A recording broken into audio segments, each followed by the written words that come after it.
Excellent. We've returned with episode 8 of Pawns and Patrons, and our primary party is hanging out here in the swamps with the dead corpses of 2 colossal leeches. Now, has everybody, just really quick, who has a level 1 character marked down 2 additional XP for that level 1 character? Yes. Cool, good. Don't want to forget that. Wait. How much? What? 2. 2 HP for the level 1 character only. Yeah. 2 experience points. Okay. Yeah. And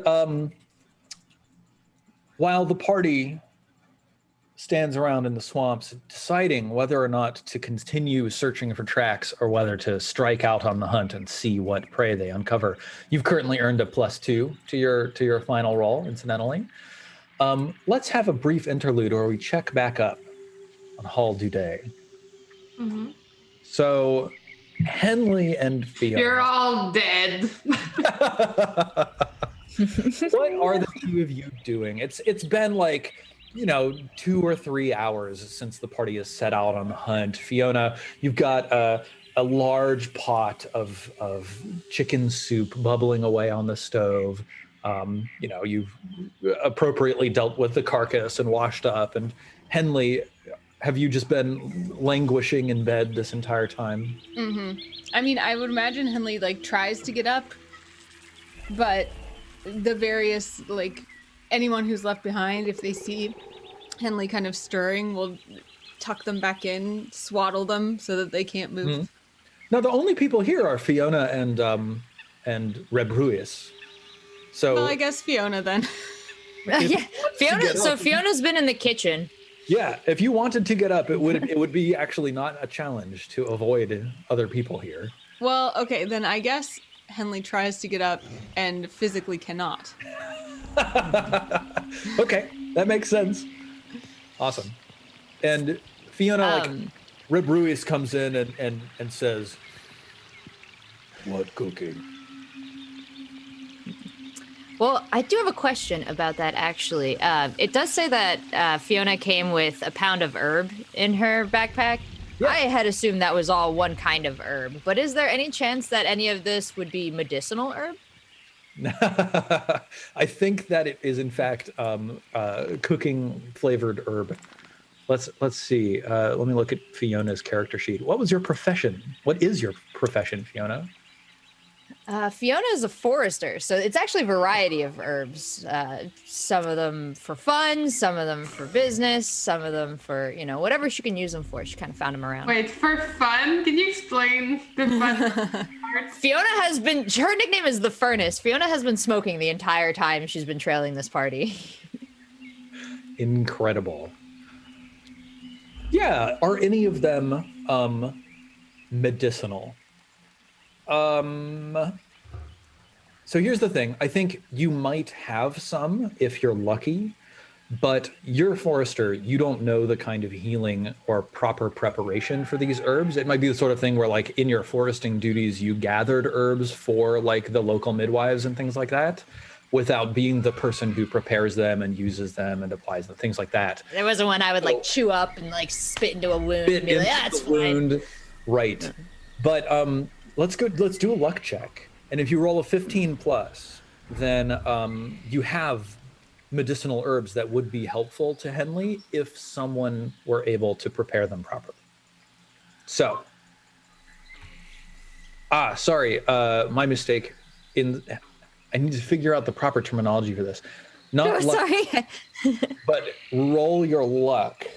And if you get a 15 or so, this is the one where we're trying to roll high. If you get a 15 or more, you will have succeeded. No. Unfortunately, I feel like Fiona made room in her herb satchel for the recreational herb by getting rid of the medicinal herb fairly recently. That's so Fiona. And maybe she's looks in the satchel and remembers the weighing of the 2 kinds of herbs and tossing the medicinal herb. Yeah. Nope. Yeah. Well, the soup tastes great. It's got lots of herbs and spices. Cannot wait to serve this to Henley. Reb Ruiz frowns and he says, "Don't like chicken soup." Well, it's not for you. like sticky glutinous stew. Well, make that for yourself then.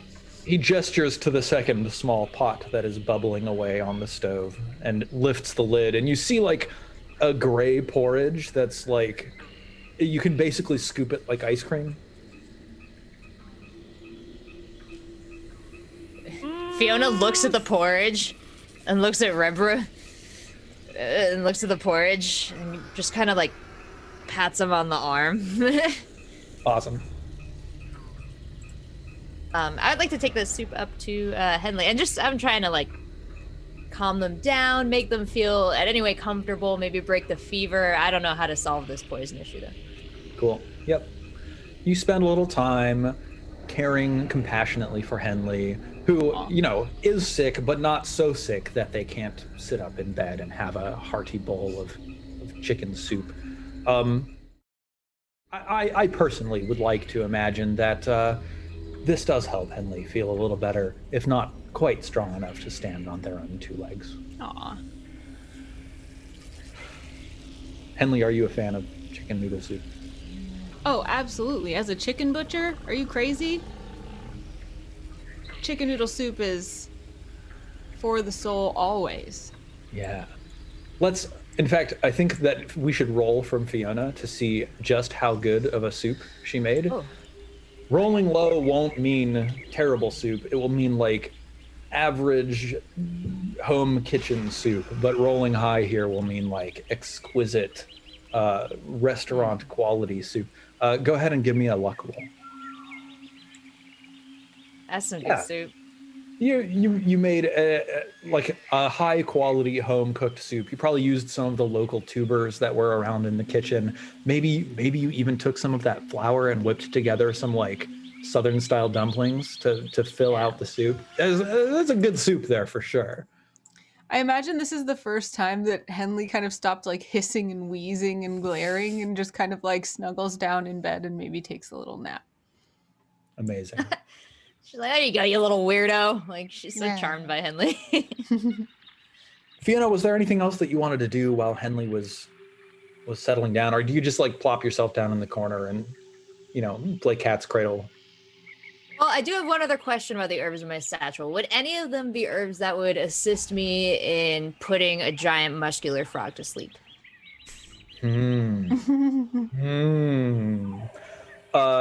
I think it's entirely plausible. You might have harvested some. I don't know if your skill as a forester means that you are excellent at preparing and administering such herbs, but let's find out. Give me a luck check. Or not a luck check, sorry, a luck roll. Once again, like 15 plus, you've got exactly what you need. Nope. Yeah, no, I maxed out at 10 there on the luck, I think. Am I rolling that right? No, you're rolling a d20. Oh, no, that's a 1d20. My bad, so, my bad. You know, you got a 25% chance of having exactly what you want, but I'm sure that you could find something like that. If you were going to go out and like look through the swamps, you probably could recover some specific herbs. Okay. Well, if at any point Henley looks like they're feeling well enough to be left alone, maybe Fiona will go take a little walk around the swamps. Just like the nearest area that still feels safe. Yeah, sure.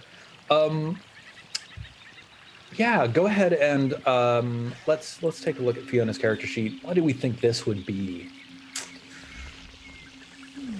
I think it would mostly be, it basically just be luck, like whether or not Fiona would find the herbs that she's looking for nearby. You're looking for a DC 10 this time, 10 plus, and you found what you're looking for. So go ahead and roll. Yeah, she knows like the flowers are orange, so she's looking around and she's got to find the perfect. Oh, look, poppies.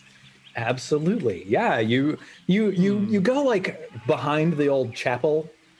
And growing out like immediately back behind the chapel are like a cluster of bright orange and red flowers, exactly as you wanted. You found the poppies, and they've all like gone a little bit to seed, so they've got all of the seeds right there ready for you. So yeah, you trim them up and bring them back. What are you doing with them when you get back in? Are you trying to process them into some sort of like edible format, or are you gonna like mix them in with your recreational herb and offer reverie? Oh, not for me.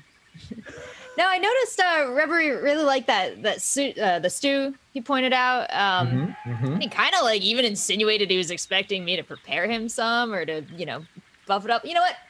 I'm gonna do that for him. I'm gonna go and alter the stew. Cool. And then when it's ready, I'm gonna bring it to him. Wherever he's like sitting about, I guess. Now again, like the preparation of these herbs is something that is not in your history. You're not a poisoner, you're a forester. You're not a medic, you're a forester. So I think you're rolling at a D10 here. So roll 1d10 plus your luck, and on a 10 plus, you've done this well.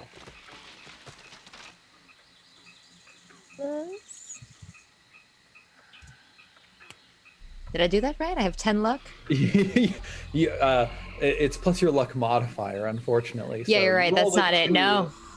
That's so what you have done is you have dramatically improved the flavor of the sticky glutinous stew. And so Reb Ruiz takes it and he starts shoveling it down and he says, good stew. Not like chicken. He looks bright-eyed and awake after eating this delicious meal that you've brought to him. Thank you. Time for work. No problem, buddy. I'm just trying to look out for, my own. Anyway, I'm sure you do the same for me. And she's gonna try and turn it into like a solidarity play, like she's befriending this guy. It absolutely works. He gives you a big thumbs up. His like bicep bulges as he does.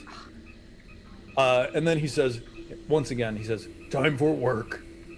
He steps back into the servants' quarters area and then comes back out with a shovel. And then he walks out through the front of the house. Do I have time to ask him what he means by work? He shouts over his shoulder, dig. Digging your graves. I'm not paranoid at all. Yeah, this is gonna be fine. She's just gonna kind of follow and watch from a distance, and maybe as a forester, this is something she could rely on her skills for. Yeah, totally. So you're trying not to be seen? Yeah, like I'm gonna let him get out the door a bit, and then watch from the doorway. Let him get down the path a bit, and then watch from behind a tree. Yeah. This isn't hard, and he's not particularly trying to hide what he's doing or anything like that. He's also like not looking around behind him. So you follow him, and you feel pretty confident that he's not really fully cognizant that you're there. He thinks you're still inside tending to soup. He walks a little ways out front and then walks off to the side, and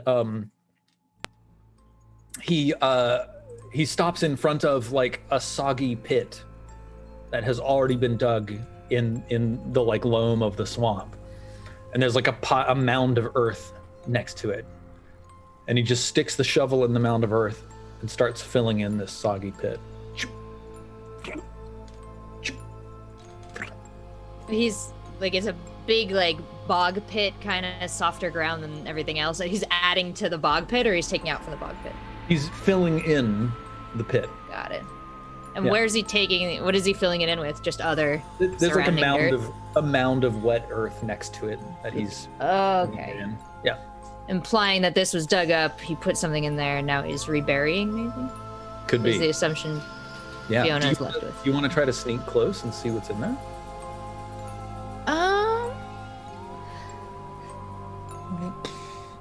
So he didn't forbid me from following him. I would like Fiona to kind of like approach him where if he were to turn around, he'd be like, buddy. And I'd be like, hey, I wanted to see what was up. What's work? But as surreptitiously as possible, I'd like to take a look in the hole before he sees me. Totally, yeah. You walk up and he doesn't even turn around. He just keeps on working. I think he grunts as he hears you like approach or whatever. You surreptitiously look into the hole and there's nothing in there. It's just an empty hole that he's filling with wet earth. I'll ask him what's down there. He says, dirt. Anything else? Mud. So why are you putting more dirt in there? It seems all dirted up. He points down. Hole. You're not wrong. You're not wrong. You're not wrong. Who told you to fill this hole? He shrugs. Work. And he just goes back to his work. Wow. Filling in this is this like hole. called out. Yeah, this is a mystery for Fiona, but she's clearly not getting much more out of him. So I guess in the time she has where she's not caring for Henley, she's gonna just keep looking around for anything that would, like any other dirty tools that might have also been near the hole, any dragging lines to the hole. So you're like investigating that. Yeah, kind of not trying to give myself away, but like any blood around, any torn fabric. So this like the waters and like muddy soil of the swamp is really hard to show anything. There's no like drag lines, there's no blood or anything like that. For all intents and purposes, it looks like someone dug a hole and then started filling it in. Work. Are you gonna go check in the servants' quarters to see if there are any other tools? I mean, she accepts that people have to have hobbies, but yeah, she's gonna go and just kind of be like, well, he's digging this hole, like what else was kind of used where they're, Cool. Yeah, what else is dirty? You head back in through the entrance hall and back into the dining room and then back through the kitchens, and then you step back through the swinging door that leads into the servants' quarters. We cut back to the crew out in the swamps. Swamp friends, Strej, Babs, D, Sky, Scribbles, Agnes, Evie, Beskri, D'Artagnan, Chattanooga, Rachel, and Anna. What do the 10 of you want to do? It bit me. What bit you? The leech. It bit me. The leech bit me. Oh. Bit you? Look. Help. Help for D. Anyone help for D? You want us to squeeze something? Fine. We know now about leech fever. Babs will pour some ale on it. That would probably do it. Thank you. Right? Maybe. Yeah. Smart. Good job, Babs. It feels cool and fizzy. Babs like fixes everything. It really does, doesn't it? Says Vestry.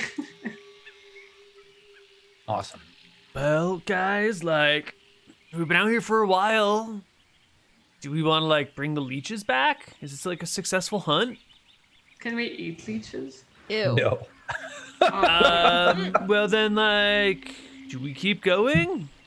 Yes. The moss Yes. elk awaits. Yes, let's keep going then. Are you gonna keep tracking, Yes. or is it time to hunt? Does Scribbles What's the think difference? Scribbles think we are in an area where moss elk are likely to be?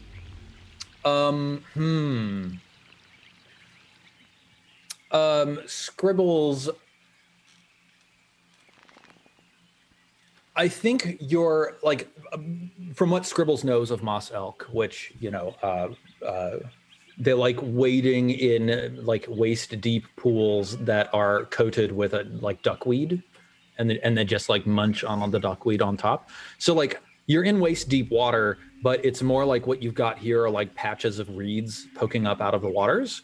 So Scribbles thinks that you're close, but you'd have slightly better chances of finding a moss elk if you actually found like a nice patch of duckweed, and that would be one more roll on the tracking task. Babs sets off. We go. Okay. Babs. Can Scribbles try to guide Babs again? Yeah, so that lets you roll with a d20. So go ahead and roll 1d20 minus 1. And on a 10 plus, you have met with success in your tracking, and on a 1 through 8, you've been found by something. Not Whoa! 20! Babs leads the party forth, following the advice of Scribbles, and with a a few minutes walk, stumbles upon a clearing in all of like the large, overgrown, twisted like willow trees, where there's a large field of duckweed, and in the middle is an enormous elk whose entire back is covered with moss, whose antlers are hung with Spanish moss, and whose eyes burn a bright green. I want to cast Charm Person on the moss elk. Let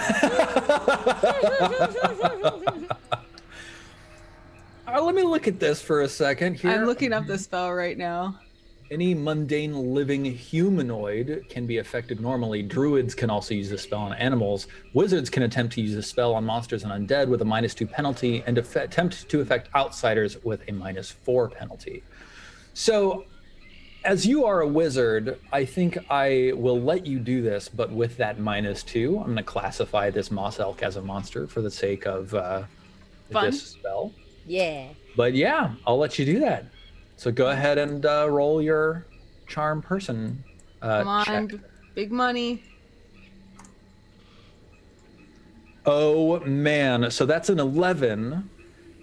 Let's take a look at how that lands on the chart. 2 through 11 is lost and failure, but a 12 is a success. No. Do you want to Burn luck? Yes.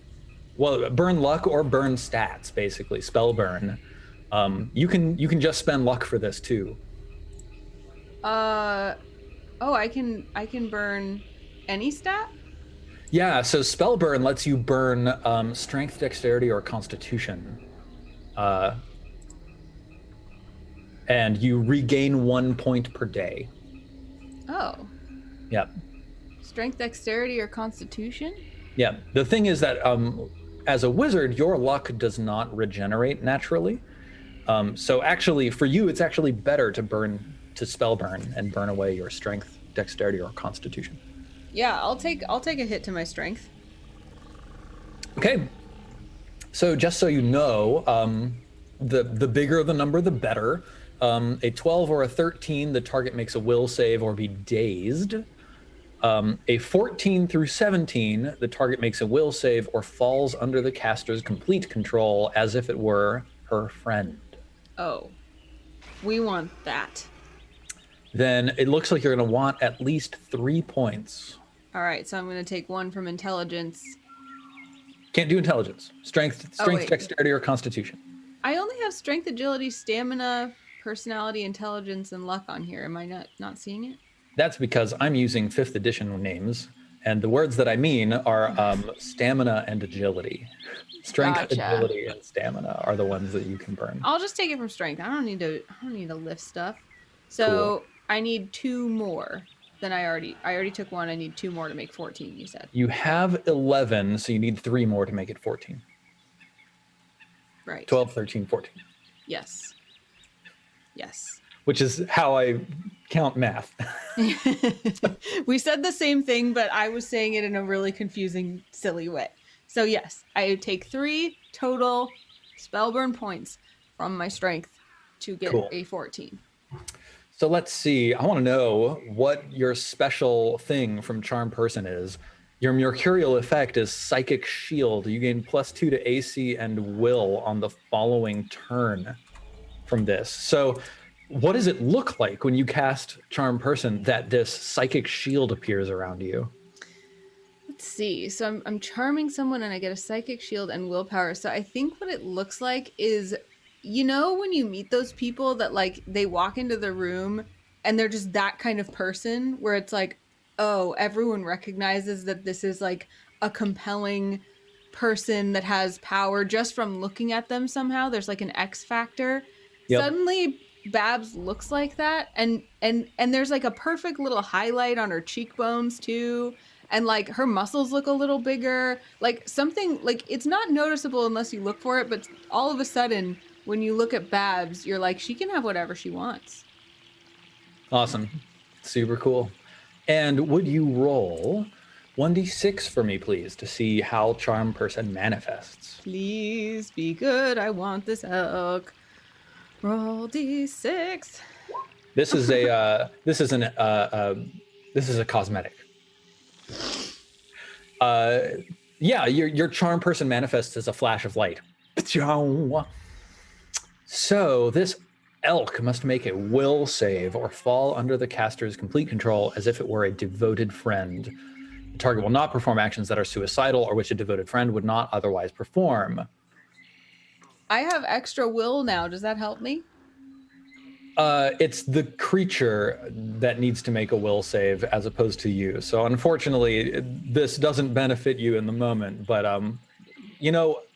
elk, not the strongest willed creatures in the world, I can tell you. Okay. I wonder what the saving throw is for that. Well, that's why I was wondering if it was like opposed willpower. Let's find out. Let's read about spell saving throws. Spell checks, spells reversing. Maybe under saving throw. Saving throws 2094 106. 106 spell checks. Saving throws against spells. In general, a saving throw against a spell effect uses a DC equal to the spell check. There you go. So the DC for this is 14. Check it out. That elk is completely under your control. Now, interestingly, charm person in this game is like a true mental domination. So it's just reading this block. Unfortunately, the target's willpower must be forcibly subverted for the caster to exercise control, so it is but a shell of its former self, operating at a -2 penalty to all rolls, saves, checks, and ability scores while under the wizard's control. The target receives another save to break the charm according to its original intelligence as follows. Intelligence 3 to 6, 1 month. Intelligence 7 to 9, 3 weeks, 10 to 11, 2 weeks, 12 to 15, 1 week, 16 to 17, 3 days, 18 plus next day. So this elk, being an animal with intelligence of 3, will make a saving throw a month from now to see if it breaks free from your charm person. And during that month, we'll become best friends, so it won't even care. It won't even care. While affected by the spell, the target is marked by a sign of the caster's control. Please roll 1d4. Ooh. Aren't we eating it? Nope, not anymore. 3. This elk's posture and facial expressions somehow resemble Babs. It's a drunk elk. It's just kind of a drunk elk. That's absolutely what it is. It's standing there sort of like listening to the side. Its head around to the other side. Stumbles over towards Babs, and then it like pushes its mossy snoot up into your chest. I'll never let anything bad happen to you, ever, ever. And I pet it. We're going to be best friends. Babs is like, I'm going to ride on your back, and we're going to be best friends forever. She like puts her forehead against the elk's forehead, but like too hard, like thunk. Yeah. But what about the feast? Are you trying to eat my best friend? I thought your best friend was this other person over there. This is my best friend now. What about the horse? D'Artagnan's also my best friend, but like in a different way. Are you gonna eat the horse? No. We don't need any friends. At that moment, Strej, that you notice. It's not Strej that was saying that. It was, I don't know, Beskri. Beskri. It's at that moment, Beskri, that you notice the water under the duckweed rippling as of a large and especially juicy fish swimming. Catfish. Yeah, catfish would be good.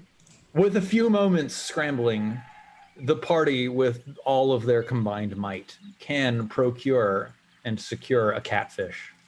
Yes, please. Yay! Like, catfish are actually huge. Did y'all know how huge catfish are? How big are catfish? Yeah, the average size of the species is 4 feet to 5.5 feet, and fish more than 6.5 feet have been found, but are rare. I knew they could get big, but I didn't realize the average size. These fish are huge. They are known to exceed 2.5 meters, 8.2 feet in length, and 100 kilograms, 220 pounds in weight. So I think the one that you found is like a 6 foot long catfish, probably 80 kilograms, 160, 170 pounds. Wow. It's bigger than 2/3 of my characters, so. Yes. So I guess we'll drape it across the back of D'Artagnan and or the elk and or Chattanooga as you carry it home. Yeah. Well, Beskri uses her rope to tie it. Awesome. D'Artagnan can carry it because the moss elk has to carry me.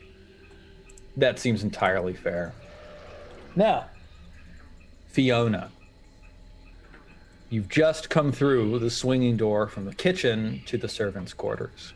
You find yourself, in a short hallway. Let me tell you what the deal is. There's a narrow hallway. It's like 4 feet wide. It's very narrow. It's not like spacious and comfortable like the rest of the house. There are 8 separate small rooms with doors off of this narrow hallway. One of the doors is open. At the far east end of the hallway, off to your right, there's a large armoire shoved into the back of the hall. And at the far west end of the hallway, there's a set of spiral stairs leading up. That's far to the left. That's the only exit from this hallway, that besides the one I'm coming through? Yes, and then of course all of the rooms. Got it. She hurried back, so she knows her friend is going to be digging for a while, and then it's, whatever amount of time back. So she's kind of got it in her head how quickly she can just sort of go down the hallway and peer into each room as quietly and stealthily as she can until she notices something worth exploring further. Yeah, cool. Are you just going in order of what door is closest to you? Are you starting from the armoire side and working toward the stairs, or starting from the stairs working towards the armoire? How are you organizing your search?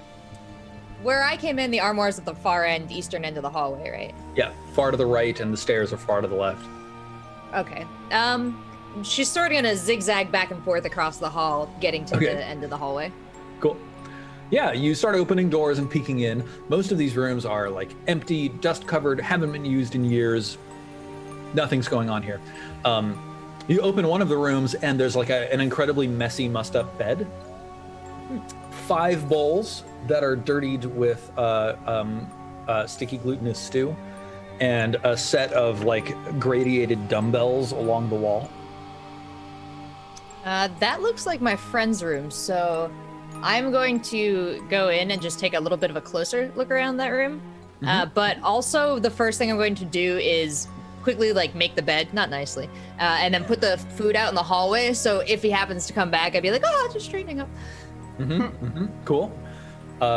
There is a spot in the corner where there's a little bit of mud on the floor, and if you look closely, you can see that the wooden floorboards there have been chipped just a little bit as of a metal implement being set down hard. But not chipped like it's a stash and you could pick it up, right? Doesn't really look like it. It looks like someone set down a shovel and chipped the wood a little bit once or twice. Oh, okay. Yeah. So it's just that this is his shovel is all the information I'm learning here. He takes it to bed with him and takes it off to work with him. And... Yep. So it doesn't seem like any other implements that he would use, he would probably treat as personally. Is there anything else in the room that I could look under the bed? Other than the dumbbells. Yep. Oh, man, he's from Jersey. We go back out in the hallway and we keep looking. He didn't do laundry, but he went to the gym. The next room over is the one with the open door. And right away you can see that there is a simple, very neatly made bed in here. And on the north wall, painted directly onto the plaster, there's an amateur's copy of the portrait of Staram Dudet painted on the wall. Below the portrait, there's a simple desk with a dagger sitting on top of the desk. Can I tell anything about that? Is it like a fancy dagger? Is it like ornamental? It is ornate. In fact, as you get closer, you can see that it's actually a very fancy item. The hilt is formed in the form of a cruel, frowning frog's face with a protruding tongue, which is, of course, the dagger itself. And that's sharpened for use, not like a decoration? It is sharp. Oh, no. Has it been used? Would I be able to tell? Like, do you pick it up? Oh, that looks cursed as heck, and Fiona's pretty superstitious, so she's gonna like get real close, like eye level on the desk with it, and like kind of look around with it. Awesome. Yeah, you look closely. It's a very clean dagger. There's no blood. There's no like nicks or scores. It's very obviously well taken care of, well sharpened. That's all you can see. Any writing on the desk, or if nothing there, I'd like to go through the drawers. There's nothing else on the surface of the desks. Give me a, let's see,